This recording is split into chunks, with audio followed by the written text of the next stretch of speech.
Si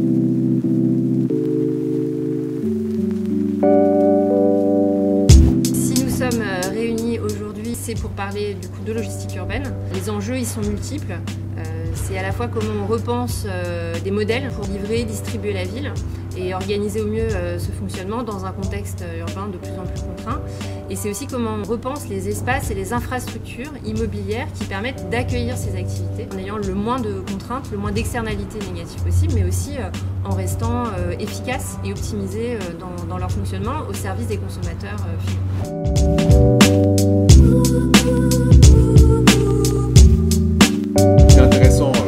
C'est de réfléchir le flux de bout en bout, ou end-to-end comme on dit souvent.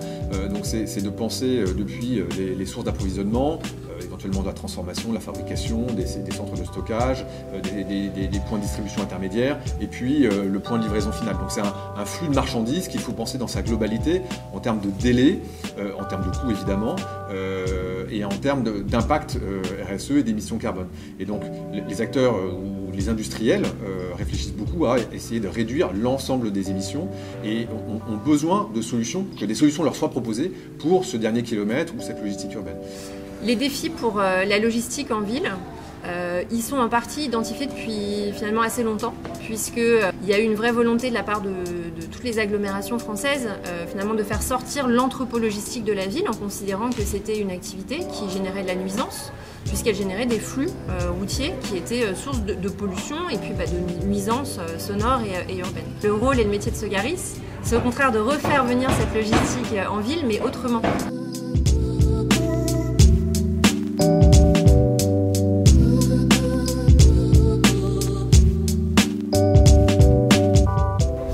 À Paris, les flux de transport de marchandises, c'est 20% des flux d'ensemble en termes de kilomètres parcourus par des véhicules. Par contre, en termes d'émissions de monoxyde d'azote, c'est 50% des émissions qu'on recense. Pourquoi? Parce que le modèle de la distribution, c'est des véhicules qui ne font pas forcément des longues distances, mais qui s'arrêtent beaucoup et qui vont finalement distribuer beaucoup de points de livraison. Aujourd'hui, ce secteur, il est très tributaire des motorisations diesel. Donc son enjeu, il est très large. C'est à la fois comment on bascule vers des modèles routiers moins polluants, mieux adaptés à la ville, comment on bascule aussi sur des formats de véhicules de livraison moins dimensionnés et donc source de moins de congestion. Et donc finalement, comment on repense l'infrastructure qui permet à ces modèles de distribution d'évoluer.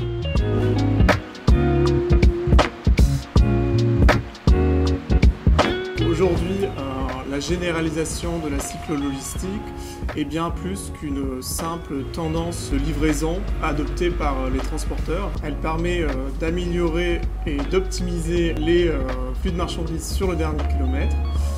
Elle s'insère plus facilement dans l'espace public.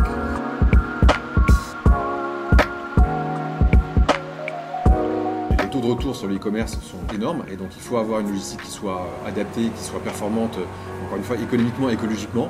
Et donc là, la cyclo-logistique est plus agile et plus flexible, donc c'est une vraie solution.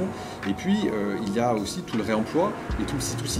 Et ça, la proximité et l'agilité sont également des éléments qui vont être... C'est un moyen pour développer davantage leur activité ou être plus vertueux. Ce qui est intéressant aussi dans la manière dont la cyclo-logistique est montée en puissance, c'est aussi dans la manière dont on a réussi parfois à mieux adresser d'autres besoins logistiques que ceux de la distribution du dernier kilomètre ou des derniers mètres, qui sont aussi finalement tous les enjeux du métabolisme urbain, qui sont aussi des systèmes en boucle de collecte, de redistribution. Et là finalement, ce qui est intéressant sur la filière cyclo-logistique, c'est son agilité, sa capacité aussi à organiser énormément d'enjeux sur ce qu'on appelle les flux retour ou la reverse, beaucoup aussi d'enjeux sur la filière du traitement des emballages consignés qui ne fait que monter en puissance. Et on voit aussi que c'est un secteur sur lequel tant les pure players de la cyclo-logistique que des acteurs plus traditionnels de la logistique cherchent à aller, dans les deux cas, avec la cyclo comme vrai levier pour adresser ces activités-là, qui ne sont pas encore des activités économiquement très rentables, mais qui ont un vrai enjeu en devenir. J'ai souvent été sollicité pour essayer d'avoir des modes de livraison où on mesurait, c'est la norme PIEC qui mesure le niveau sonore. Forcément, avec des équipements tels que celui qu'on a derrière, le niveau sonore n'est pas un sujet. Donc il y a le poids, il y a le bruit, il y a évidemment l'encombrement, vous parliez de la congestion. Nos villes meurent de la congestion. Ouais, ce que je trouve intéressant dans la période que l'on vit, c'est justement ces moyens et cette offre de services qui a beaucoup évolué. Parce que finalement, les besoins étaient les mêmes il y a 2, 3, 4, 5 ans, mais on n'avait pas cette diversité de moyens de livraison. Les outils de cyclo-logistique s'adaptent en termes de poids, en termes de température, probablement de traçabilité aussi, hein, parce que typiquement quand on va parler de médical, il va falloir offrir de la traçabilité. Et ça fait lien à un écosystème global, parce qu'il va falloir avoir des infrastructures immobilières, il va falloir des moyens de transport, mais il va falloir avoir des moyens de stockage aussi, parce qu'il va falloir densifier le stockage.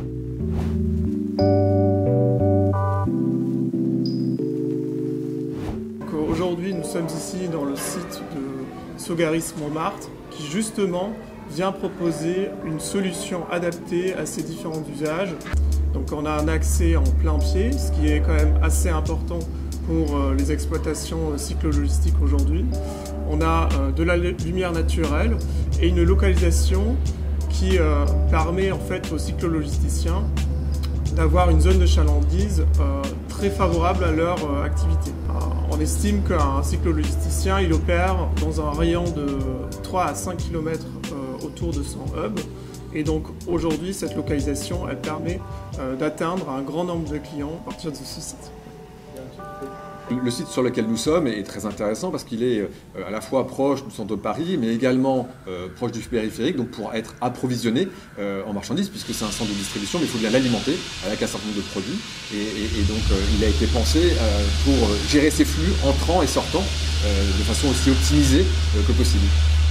Les aménagements qu'on réalise, ce sont aussi des aménagements pour créer des espaces d'activité, mais aussi et surtout des espaces de travail, puisque la cyclo-logistique, c'est beaucoup de travailleurs, donc c'est aussi une filière qui se structure en termes d'emploi, et c'est aussi une filière qui relève des enjeux importants sur les conditions de travail et la reconnaissance aussi professionnelle des cyclo-logisticiens, que ce soit sur des activités de préparation de commandes, de tournée, mais aussi sur le travail des livreurs. L'enjeu, c'est aussi que ces localisations, elles s'intègrent dans des tissus urbains, dans des quartiers. Donc c'est aussi de faire la démonstration que ces espaces, ils peuvent exister, ils peuvent fonctionner sous des logements, dans un quartier, à proximité directe d'une école, avec des fonctionnements qui soient les plus apaisés et les mieux intégrés possibles, puisque la vertu et le bien fondé aussi de la distribution sur des modèles de cycle logistique, c'est justement d'éviter le plus possible toutes les nuisances et toutes les externalités qui peuvent mettre en conflit des usages résidentiels avec des usages d'activités tels que la distribution urbaine. Donc c'est tout ça aujourd'hui qui fait aussi que cette filière de la cycle logistique, elle émerge et elle trouve de plus en plus sa place dans des villes et notamment dans certains quartiers qui vont de toute façon être de plus en plus difficiles à desservir autrement que par ces solutions. L'avenir de la logistique urbaine et de la cyclo-logistique n'est pas nécessairement dans des espaces cachés, dans des espaces aveugles, mais au contraire dans des espaces qui sont aussi donnés à la ville, donnés à leurs travailleurs. C'est aussi des conditions pour attirer ces travailleurs dans les filières, pour les garder longtemps et pour faire en sorte aussi que la manière ensuite dont ces livraisons elles s'opèrent de la manière la plus optimisée possible pour nos villes.